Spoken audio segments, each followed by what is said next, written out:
to the place in the middle of the sun.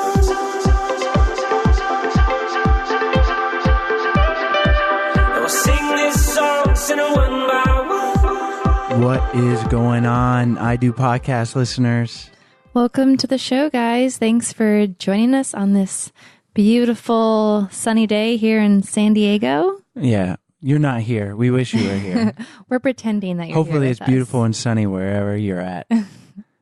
Yeah, it's that time of year. It's fall in, I want to say it's fall in most places. It's fall in the entire northern hemisphere, but it doesn't feel like fall, I guess, in San Diego when it's always sunny and there's not many trees, so they're not changing. So, but I do miss that growing up in the South, outside of Atlanta. Lots of trees, fall colors. So hopefully you are enjoying those fallen leaves. Pumpkin spice. Pumpkin spice lattes.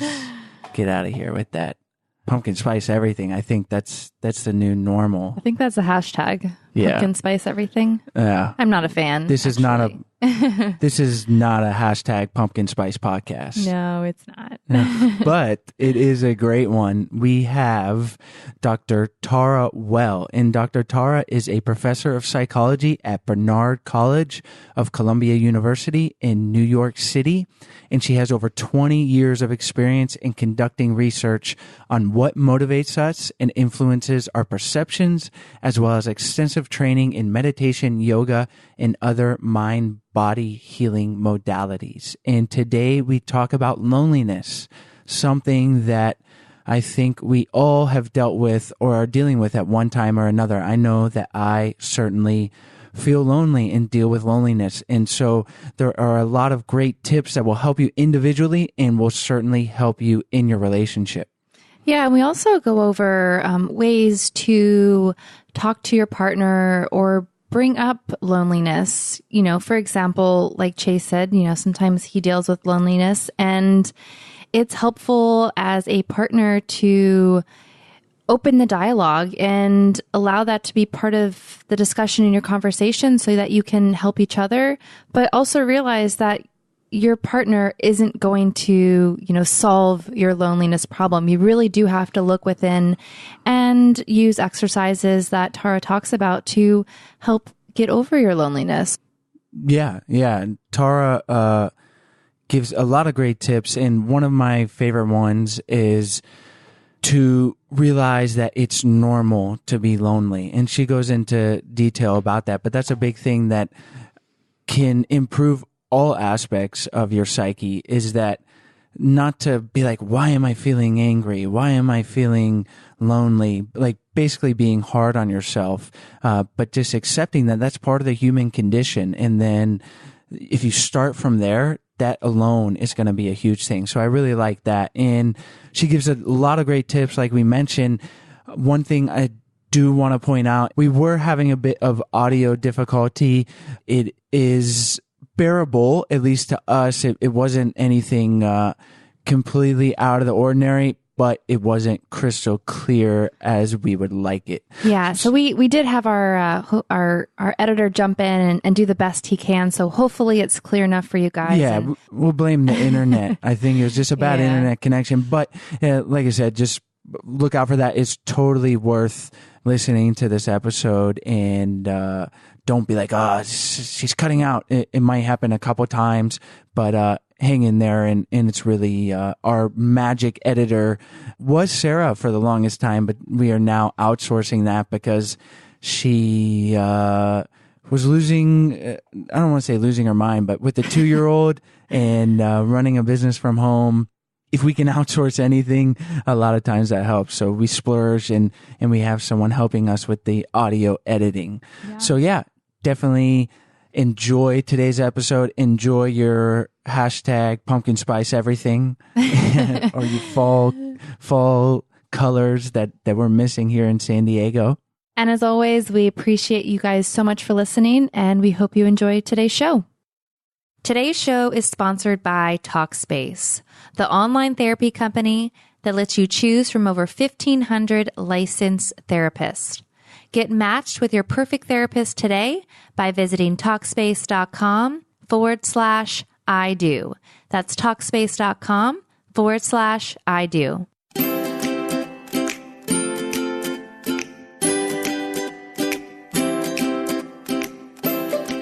Hi, Tara. Thanks for joining us on the show today. Hello, it's my pleasure. We've given our listeners a little overview, told them a little bit about your work.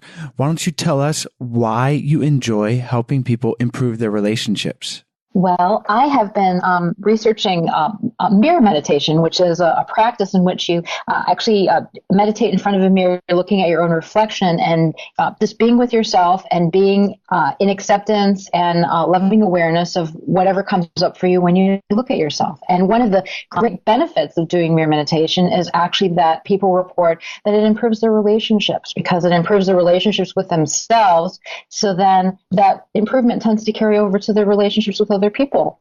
So I'm always interested in spreading the word and doing what I can to share what we've learned in our research lab on this technique.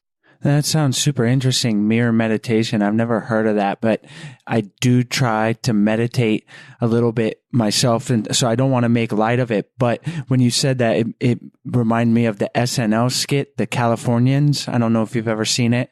Yeah. Yes, sure. Where they're looking in the mirror at the end. That's like the whole play, but it does sound like a interesting practice. Definitely. I've even done that brushing my teeth. You kind of like, it's kind of weird, actually. It's like this otherness, so like when you really just look into your own eyes. So yeah, we'll have to have you on to talk more about that for the next show. Okay, cool. That sounds great.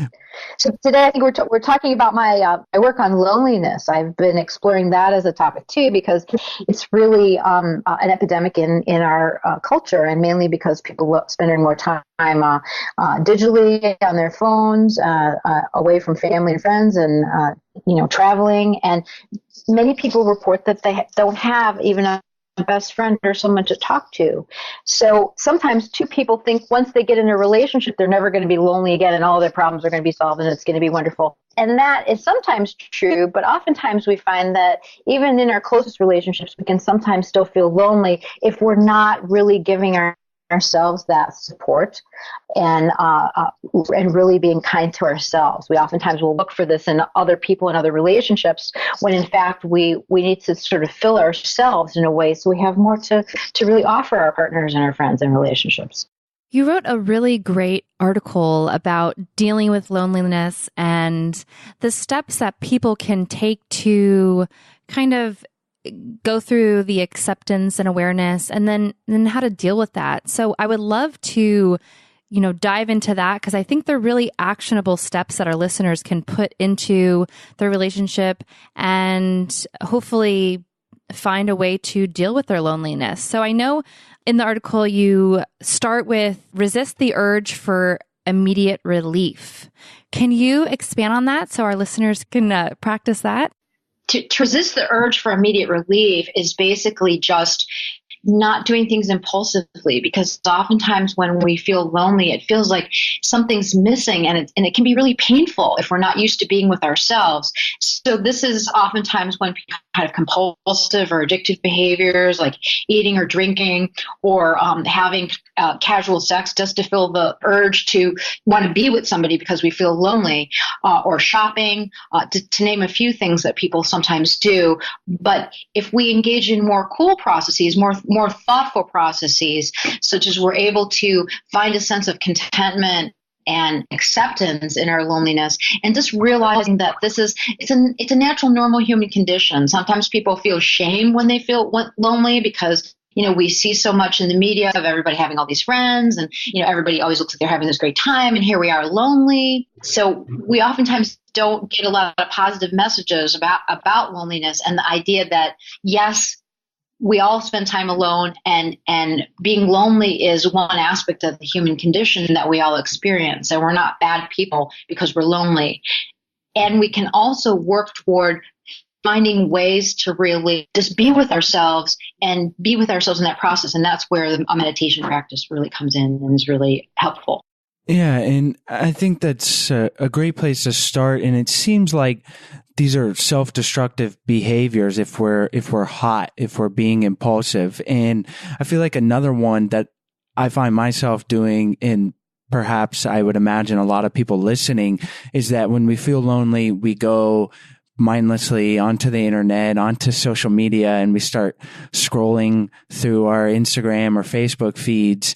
And I feel like this is exasperating the problem. It's not only are we just not being with our own thoughts, but we're seeing, and you touched on it a little bit, but we're seeing other people and, oh, look how much fun they're having. They're hanging out with their friends in a picture, or they're traveling, you name it. And that's just such an unhealthy thing, because social media is not real life. It's a reflection of the best moments of someone's day, week. And that's got to be a huge part of the fact that even though it's supposed to connect us and there's definitely some value, I feel like more and more it can make us feel lonelier than without it. Yes. And it's just temporary relief too, because we find like when we get to, the bottom of the ice cream carton, or the night after we've been out drinking, or we realize we've just spent many hours scrolling through Instagram and it's 2:00 in the morning, we're left feeling with that same sense of emptiness. And it's really about us to fill ourselves and resource ourselves internally, rather than looking outside ourselves to be filled, because that's never really going to do it for us. And so what is the next step that someone can do to help deal with loneliness? Well, I think one of the first steps is to really accept it, to realize that it's not that they're not a bad person because they feel lonely, or they haven't done something wrong, and to really get out of the whys. That's another thing that I mentioned in the blog, was to, when we start thinking, why am I lonely, or telling stories about how I've been lonely, I was lonely as a child, lonely here, lonely there, that really helps to sort of ingrain that sense of identity with it, and it kind of like can have us go down the rabbit hole of the problem. So it's much better to sort of keep an open awareness and an acceptance to the fact that, oh, I'm feeling lonely. This is good information for me. And it's not information that means that I've done something bad or wrong, or I'm a bad person because in the moment I feel lonely. Do you mind expanding on what you just said about not asking why, but more asking what? Yes, not asking why, but asking what is a better question. Research really shows, as you may know if you've had experts on your show on depression, what research shows is that oftentimes we can start to feel sort of very self-blaming and self-critical when we ruminate. And ruminate is when we kind of go over things in our mind over and over again, like, oh, if I wouldn't have said that thing, that person would still be my friend, or I'd still be in that relationship, or going back over, why am I so lonely, this kind of thing. And this will actually make people feel much, much worse, and this ruminative kind of thinking.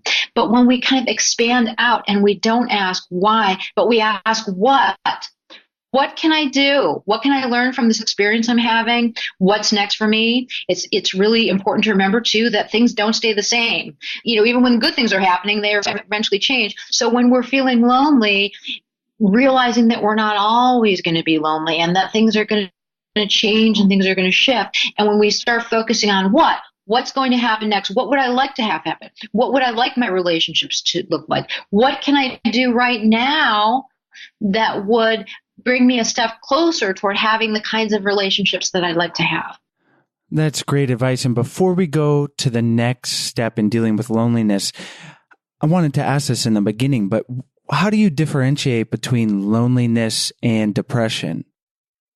Depression is more like a clinical state in which someone just has a certain degree of, even depending on how depressed they are, they have a certain affect that leads them to feel not great, so that they're, in terms of cognitively, their focus can become very narrow, so they don't necessarily see outside themselves and see for possibilities, and they get into this ruminative kind of thinking. I think one of the key ways to differentiate loneliness is what's the difference between being alone and being lonely. And so one of the things that we can talk about is when we're lonely, it's like we see something missing. When we're alone, we're just alone, but we're more accepting of it, and we're more even just being in relationship with ourselves. And certainly depression can be a byproduct or something that can happen through ruminating about, again, or blaming ourselves, getting down on ourselves that something's wrong with us because we don't have friends, or we don't have the relationship that we like. So that kind of thinking can really kind of maintain our depression. Yeah, it seems like there's some overlap. Like you can be lonely and depressed, or depressed and lonely, however you want to say it. But in that, a lot of what Oh, definitely. the tips you're giving can apply to both. It's not to say that depression won't have biochemical roots, and you can't think your way out of it necessarily. But it seems like these tips on dealing with loneliness can certainly help to change your mindset and hopefully make improvements if you are depressed and not just lonely. Right. Definitely. And I should say too, I am not a licensed clinical psychologist. So any of the advice or tips I'm giving, I should not be a substitute for advice from one's psychologist or a licensed practitioner. Absolutely. Well, let's go on and talk about another step that we can take to not feel so lonely. Well, one of the things is also to do a framing of it in terms of thinking about loneliness as sometimes a necessary stage before we make a big change in our lives. So oftentimes we can go through a period of time when we feel lonely after we have a breakup, for instance, or we have a change in jobs or a change in our friendship or other kinds of relationships. And so we miss that person. But at the same time, we realized that was for the best, that relationship ended for the best, or maybe we just didn't have a choice and the relationship just did end. And so there's a necessary stage for us to feel lonely while we're thinking about what we want to do next. What do we want to create next in our relationships, in our jobs, in our connections with other people? So that, again, not getting down on oneself and not thinking that something's wrong because you're feeling lonely, but taking that gap between being in a relationship and then being able to really, come back to being a friend to yourself, and then seeing what do you want to create next.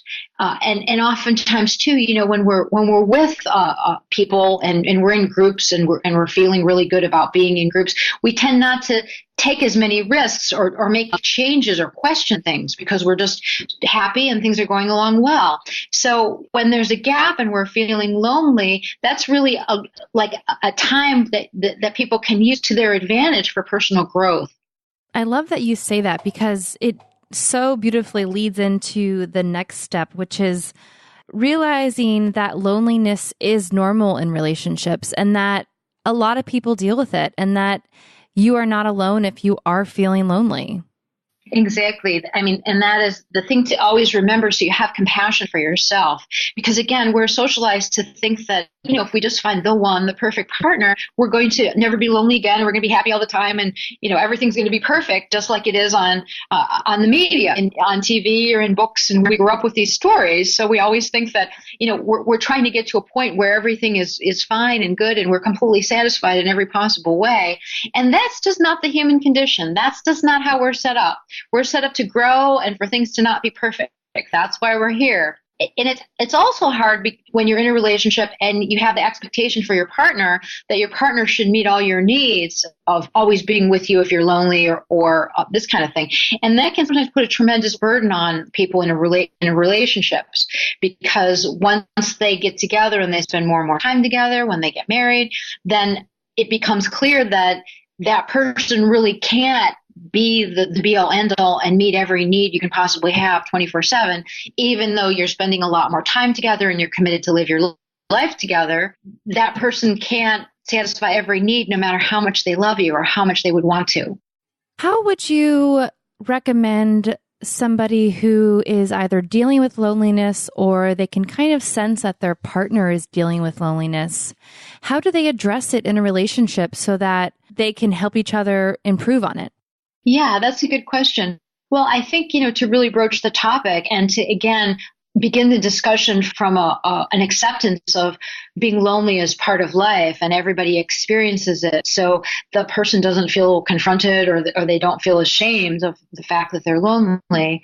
And two, if you're in a relationship and your partner feels lonely, you can even feel guilty because you're not meeting that person's needs for companionship or whatever the specifics might be of that. So it's important to kind of look at your own feelings too. If you sense that your partner is feeling lonely, how are you feeling about them being lonely?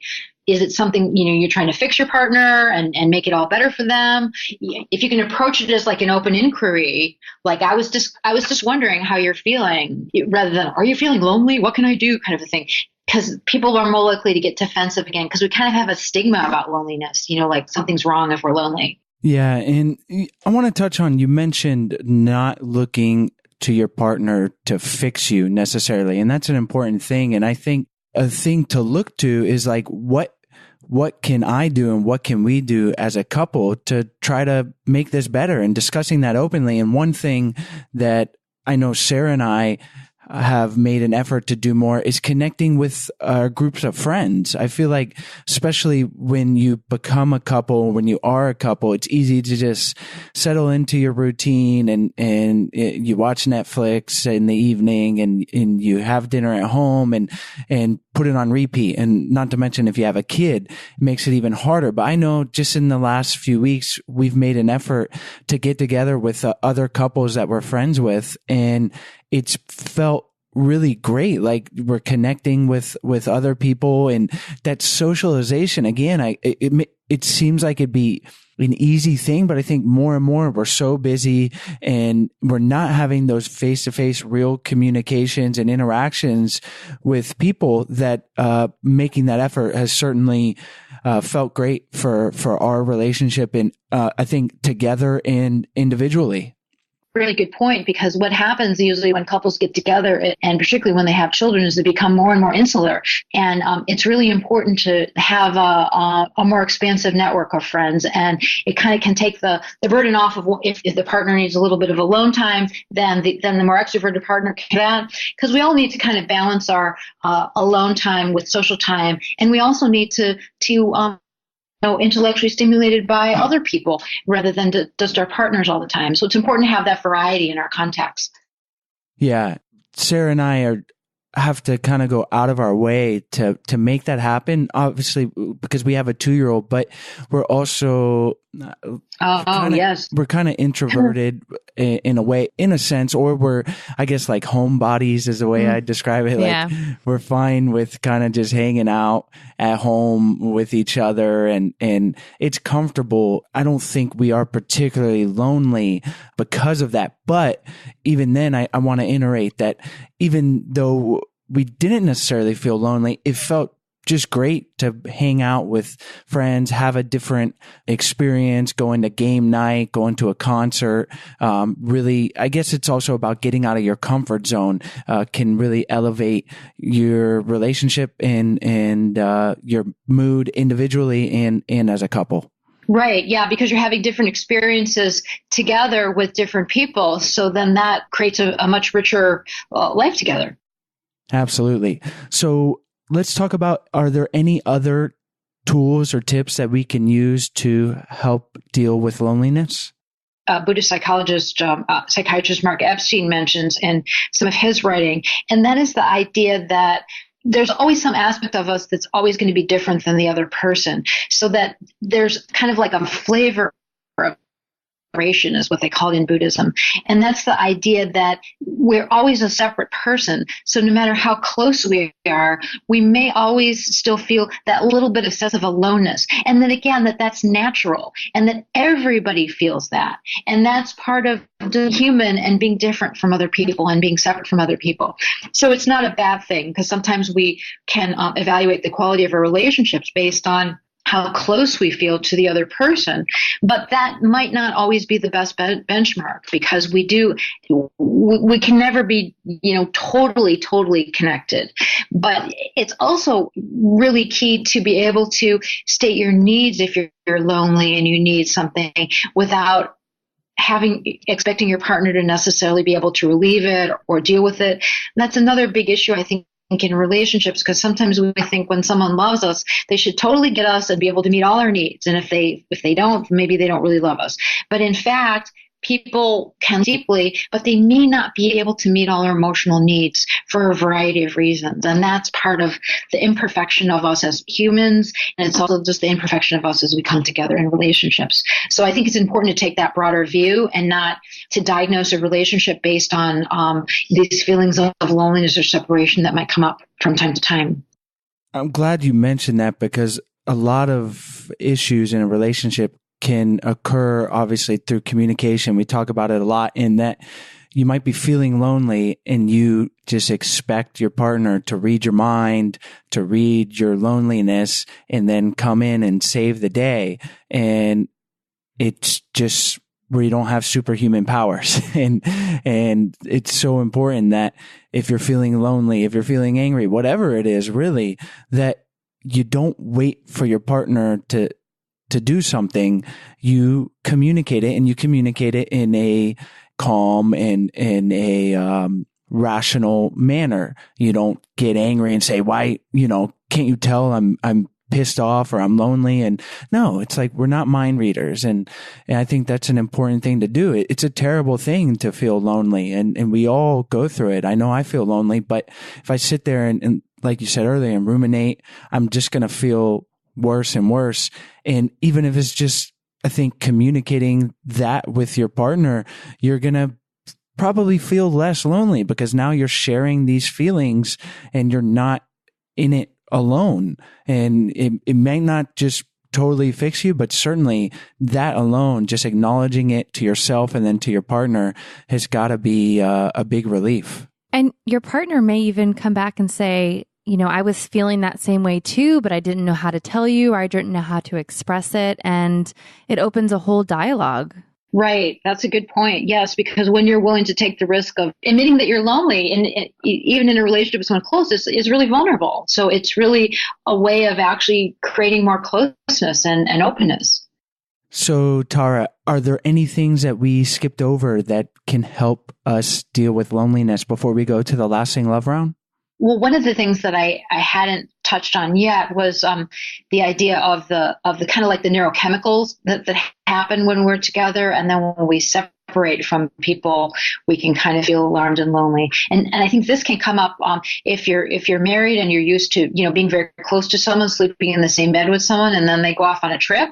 We can really feel lonely because of the neurochemical response that we have when we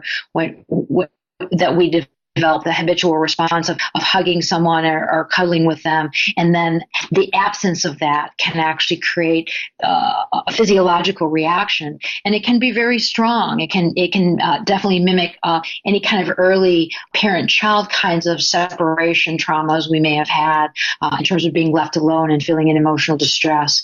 So as adults, we can really put that in perspective and realize that we're just been left alone for the moment. We haven't been abandoned. Our life's not being threatened, but it can feel that way because of the way we're sort of wired. So that's really important to know in terms of if kind of like these desperate feelings come up, or this, really intense longing that you feel when you're separated from your partner, or, you break up with someone and then you're no longer in physical contact. You go through a period of, it's sort of like a chemical withdrawal. And it's important to know that that's painful, but you don't need to act on it, and it will dissipate over time. And I imagine that knowledge is going to help you accept it and accept that loneliness, realize that there's nothing wrong with you, and that those feelings are natural and literally part of your biochemistry. Exactly. Yeah. So yeah, I mean, I think my main message is to have your listeners realize that if they're lonely, it's not that anything's wrong. It's part of the human condition. And it's really an invitation to be compassionate toward yourself and to really be a good friend to yourself. There's certainly the saying, you're really alone because you're with yourself.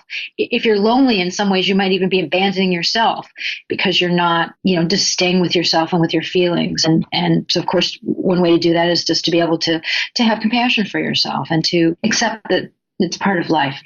Yeah, it's something that I have talked about before, but I'm always working on because I feel like I can be pretty type A, achievement oriented, and hard on myself. And loneliness, it falls into this category of or depression even. I feel like I have bouts of depression. I haven't been diagnosed, but certainly loneliness, and that just saying this is a natural thing, has a huge impact and lets me ease up on myself and be a friend to myself rather than exasperating the problem. Yes, indeed.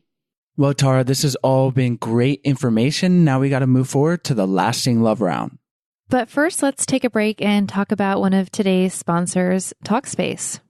Talkspace is an online therapy company that will allow you to choose from thousands of certified and vetted therapists where you can communicate with them directly through your phone, through text, email, video chat, or voice. And it's super easy to do. And obviously you're listening to this podcast, so you want relationship advice, whether you're in a rut or you just want to take your relationship to the next level. Talking with a therapist is the best way to get there besides listening to I Do podcasts. So if you want to sign up today, head on over to Talkspace.com/I do and get $30 off your first month. That's Talkspace.com/I do and enter the promo code I do. Talkspace, therapy for how we live today. So the other night, Chase and I decided that we wanted to do a date night, but we could not decide where we wanted to go. So we decided to use our HelloFresh, which is a meal kit delivery service that makes date night and cooking at home so much fun and, most importantly, easy. Each week, HelloFresh sends us a new box with delicious recipes and step-by-step instructions, and the meals only take about 30 minutes to make. And not only is it super easy to make, but the ingredients are of the freshest quality and they're measured to the exact quantities that you need, so there's no waste. Last night, Sarah and I made bell pepper and black bean quesadillas. And if you don't know, we live in San Diego and it's basically the home of Mexican food in the US. So we have high standards and it was delicious. Very good food. And it's Sarah's favorite, right? I love Mexican and these quesadillas were the bomb. So if you want to get signed up today and get $30 off your first week of HelloFresh, visit HelloFresh.com and enter in our promo code IDO30. So again, that's HelloFresh.com, promo code IDO30, and get $30 off your first week of HelloFresh. What is one tool or practice our listeners can use on a daily basis to help improve their relationship? I would actually try the mirror meditation in the sense of try sitting in front of the mirror for 10 minutes a day with no goal other than to be present with yourself and just alone, and do that as an inquiry. And try to give yourself the same loving attention you would give a partner or a friend, and see if it makes a difference in your relationships and your friendships. Is there a book or resource you can recommend for listeners who want to improve their relationship? There's actually several books. I like several books that are that have been out. One of the main books, actually, one of the books, it's a classic book that I cite in the Psychology Today blog post, is a book by David Richo called How to Be an Adult. He has a book called How to Be an Adult, and I think he has another book called How to Be Adult in Relationships. And that has been my primer for many years. I have a very worn copy of that book, and it has some very, very practical tips and very straightforward tips of inquiry and getting clarity on your relationship and also your own needs and your role that you play in relationships, and really empowering people to take personal responsibility for the relationships they create. It's a wonderful little book. Excellent. Well, we'll be sure to add that to your show notes page. And we actually interviewed David almost a year ago now, and we'll link to his interview as well, because that was also a great interview. So all those links will be in your show notes page. We've been married for almost 3 years now. Is there any advice you'd give newlyweds? Wow, 3 years. Congratulations. That's Thank amazing. Thanks. Not really. To be honest with you, I'm not married, so I'm kind of like what I know about relationships. And I think it's great that you're married for 3 years. And I think that this is wonderful that you're doing this show as a way to change and grow and then share that with people, which is wonderful. And that is one of the things that they show that research shows that helps keep couples together. And that is that they have a shared values and that they're working together in a way to help other people, so that you have that bond. You not only have like an intimate bond with each other and you're raising children, but then you also have this career calling or this vocation to help people and spread the word about how they can improve their relationships, which I think is amazing. Thank you. So all you have to do is start a podcast, or listen to this podcast. We'll make that the recommendation. What advice would you give our single listeners looking for a happy relationship? I would say that being a friend to yourself, again, I would say try the mirror meditation practice and see what comes up for you around relationships and around your relationship with yourself. And again, as we've been talking about, you need to come to a relationship full, feeling really good about yourself with something to offer another person, rather than looking to see what you can get from other people to fill, emptiness within you. So it's really important to fill and resource yourself, and so that you can be an equal partner when you enter a relationship. And you'll attract people too who are full and feel good about themselves. You'll attract the people who are thinking the same way you are about relationships. Yeah, that's such an important thing. And we talk about it a lot. So if you're single, if you're in a relationship, don't look outward as the first thing, because it starts with you. And that's such an empowering message, because we are in control. As someone who's a bit of a control freak myself, it's like I have no excuse. Like, I can take the steps to improve the relationship. I can take the steps to help not feel lonely, not looking to Sarah to help fix that, not looking to someone else. So really a great piece of advice. Well, Tara, we have really enjoyed having you on the show today. So let's wrap up by having you tell our listeners where they can find you online, and then we'll say goodbye. It's been my pleasure. Really, really enjoyed talking with you and sharing with your listeners. You can find me at mirrormeditation.com. And we have a Psychology Today blog as well called The Clarity. And you can also like our Facebook page. We have a Mirror Meditation Facebook page. We just turned over to 7,000 viewers yesterday. I'm so excited. And we post articles on psychology, meditation, relationships, managing emotions, and communication. So if you're interested in reading those kinds of articles, we'd love for you to join our community. And you can simply like our page, and all the posts will come your way. Well, Tara, thank you so much for coming on the show. And I'm going to practice some mirror meditation. If I don't have time, there's no excuse. I can do it when I brush my teeth, right? Okay, that sounds good. There are more instructions on the website. So if you're interested in developing a serious practice, and you can always contact me too. I do sessions with people, and we do live workshops actually in New York City. So if you're in the area, you can check the website out for my upcoming events. Excellent. Well, all those links will be on your show notes page. And again, Tara, thank you so much for joining us and for coming on the show. Great. Thank you very much. We hope you guys enjoyed today's episode with Tara. If you want to check out any of the recommendations or the links that we talked about in today's episode, you can head on over to our website at idopodcast.com/119. And while you're on our website, we encourage you to check out all the free resources that we've been working on for you guys. One of those is the 14-day Happy Couple Challenge. It is a 14-day challenge that is sent to your inbox every day with doable challenges to help your relationship grow and be stronger and happier. And we've also put together a few free downloads. A lot of them are step-by-step guides to help strengthen your relationship. For example, one of those is how to cultivate respect in your relationship. Another is online dating don't, so what to not do when you're online dating. So if any of those sound interesting to you, you can check them out on our website at idopodcast.com. And we hope you find all the resources that you're looking for. See you next week.